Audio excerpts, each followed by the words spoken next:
और देखिए TV9 भारतवर्ष पर यूपी के डीजीपी मुकुल गोयल को एक्सक्लूसिव देखिए। उनके साथ हमने एक्सक्लूसिव बातचीत की है, सुनिए वो क्या कह रहे हैं कल की घटना को लेकर और ओवरऑल।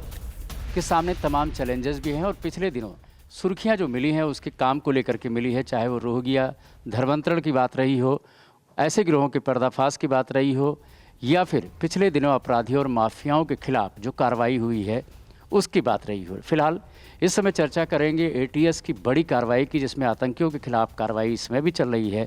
और इस बड़े महकमे के मुखिया यानी यूपी के डीजीपी मुकुल गोयल साहब हमारे साथ मौजूद है। सर, सबसे पहले आपका स्वागत है TV9 भारतवर्ष से बात करने के लिए। आपसे सबसे पहला तो, क्योंकि अभी जो सुर्खियां हैं आज और कल की, उसके बारे में जानना चाहेंगे कि एटीएस ने जो कार्रवाई की है, कैसे आपने इस सारी चीज़ों को कलेक्ट किया, मॉनिटर किया, और अभी इसमें क्या डेवलपमेंट है? देखिए, एटीएस के पास यह भी सूचना थी कि अलकायदा का कोई मॉड्यूल यहाँ पर है, उसको सूचना को उन्होंने डेवलप किया और उसके बाद फिर ये कल की जो दबिशें हुई जिसमें 2 लोग गिरफ्तार हुए और उनके पास से विस्फोटक पदार्थ और हथियार भी बरामद हुए। उनका रिमांड पुलिस ने लिया है और अब उनसे पूछताछ की जाएगी एटीएस द्वारा, पुलिस द्वारा और भी और एजेंसीज़ हैं उनके द्वारा भी। और उसके बारे में जो और जानकारी मिलेगी इनके साथियों के बारे में, इनके प्लान के बारे में, उसके अकॉर्डिंग आगे ही कार्रवाई होगी। सर, जो प्राइमरी इंट्रोगेशन रहा है या प्राइमरी जो इन्वेस्टिगेशन रहा है, उसके मुताबिक इनका कितना बड़ा नेटवर्क है, कितने जिलों में इनका जाल है, या फिर इनके कनेक्शन कहाँ कहाँ पर हैं, इन सब चीज़ों की तस्दीक हुई, या फिर इनका मोटिव क्या था? कुछ जानकारी आप लोग को मिली? देखिए, अभी कल तो रेडी हुई है, अभी तो वक्त इतना पुलिस को नहीं मिला है कि वो ये सब कर पाएँ। अब जब रिमांड मिल गया है तब ये पूछताछ होगी। इस तरह की बात भी सामने आ रही है कि उत्तर प्रदेश में आने वाले वक्त में बहुत ढेर सारे त्यौहार भी हैं, इसके अलावा चुनाव भी है, और बात यहाँ तक कि सामने आए कि तमाम धार्मिक स्थलों के नक्शे भी दस्तावेज भी उनके पास से मिले हैं। क्या इसमें सच्चाई है? क्या उनका मोटिव अभी तक निकल के आया? नहीं, अभी तक ये बात सामने नहीं आई है, लेकिन उनसे पूछताछ के बाद में ये बातें क्लियर होंगी।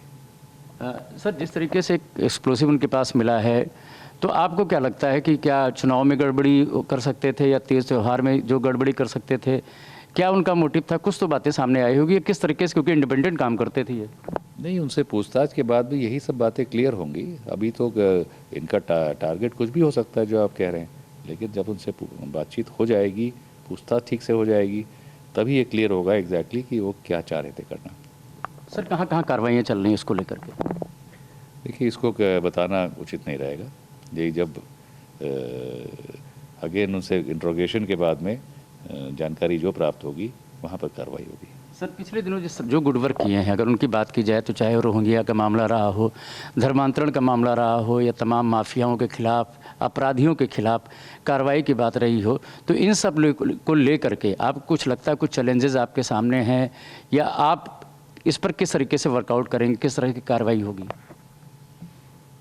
नहीं, ये सब चीज़ें एक निरंतर प्रयास से, और जो हमारी संस्थाएं हैं, जो ऑर्गेनाइजेशंस हैं, एटीएस है, एसटीएफ है, ये तमाम लोग मेहनत कर रहे हैं, डिस्ट्रिक्ट पुलिस है, और उनका जो इंटेलिजेंस नेटवर्क है उसको मजबूत करने की हम लोग कोशिश कर रहे हैं, और उसी का ये नतीजा है कि ये सफलता हमें मिली है।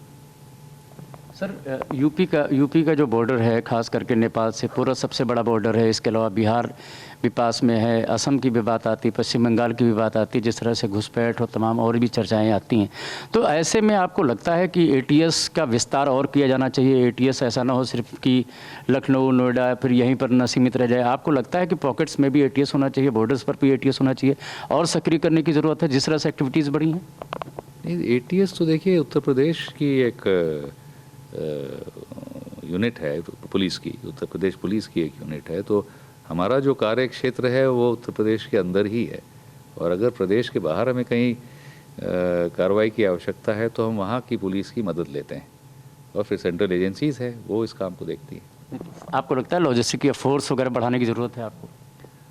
फोर्स तो अब एटीएस को और मजबूत हमें करना है, जिस तरह से काम उसमें बढ़ रहा है और सफलताएं मिल रही हैं, उसका जो कार्यक्षेत्र बढ़ रहा है, उसमें मैन पावर, संसाधन, मानव संसाधन और दूसरे संसाधन उसके बढ़ाए जाने हैं। उसके कई प्रस्ताव हम लोगों ने भेजे हुए हैं शासन में, उनमें से कई मंजूर भी हो रहे हैं। तो धीरे धीरे इसका जो आकार और स्वरूप बढ़ेगा। सर एक आखिरी सवाल, क्या चैलेंजेस दिखते हैं यूपी में आप जिसको आपको वर्कआउट करना है, जो आपकी प्राथमिकता होगी? देखिए, सबसे पहला चैलेंज तो मेरा यही है कि जो हमारा पुलिसकर्मी है उनका जनता के प्रति व्यवहार आचरण ये सुधरना चाहिए, और जनता की छोटी से छोटी शिकायत का, अपराध का जो उनके साथ घटित हो उस पर तुरंत कार्रवाई होनी चाहिए। और मेरी प्रायोरिटी यही रहेगी कि जो छोटे अपराध हैं उन पे भी उतना ही ध्यान दिया जाए ताकि उनके कारण कोई बड़ा अपराध ना पनपे। सर एक इसी से जुड़ा हुआ सवाल है, यहाँ पर तमाम तरह के नेक्सस काम करते हैं, शराब माफिया की बात हो, भू माफिया की बात हो, वन माफिया की बात हो, तमाम तरह के माफिया हैं। तो आपको लगता है कि ये भी बड़ी दिक्कत पैदा करेंगे, और ख़ास करके चुनाव से पहले? माफियाओं के खिलाफ विगत 2 वर्षों में बहुत अच्छी कार्रवाई यहाँ पे हुई है, और उस कार्रवाई को हम लोग और आगे बढ़ाएंगे। चाहे किसी प्रकार का ही माफिया हो, उनके खिलाफ गैंगस्टर एक्ट में जो उनकी प्रॉपर्टी जब्तीकरण की कार्रवाई है वो कराई जाएगी। चुनाव के लिए क्या तैयारी रहेगी सर? चुनाव को कैसे देखते हैं? कुछ उसके लिए आपको क्या अलग से कोई तैयारी करने की ज़रूरत है, या आपको लगता है कि कुछ उसमें दिक्कतें या कुछ उसमें चैलेंजेस आ सकते हैं? देखिए, चुनाव उत्तर प्रदेश का हमेशा चैलेंजिंग रहता है, चुनौतीपूर्ण है, और लेकिन पुलिस उसके लिए पूरी मुस्तैद है, और चुनाव आयोग के निर्देश में हम लोग बिल्कुल फ्री एंड फेयर इलेक्शन कराने के लिए। तो देखिए, आतंकियों के पूछताछ के बाद बड़े खुलासे होंगे, ये कहा है यूपी के डीजीपी मुकुल गोयल ने। एक्सक्लूसिवली TV9 भारतवर्ष से टेरर मॉड्यूल पर ATS ने एक्शन लिया। परवाह देश की, सोमवार से शुक्रवार रात 10 बजे TV9 भारतवर्ष पर।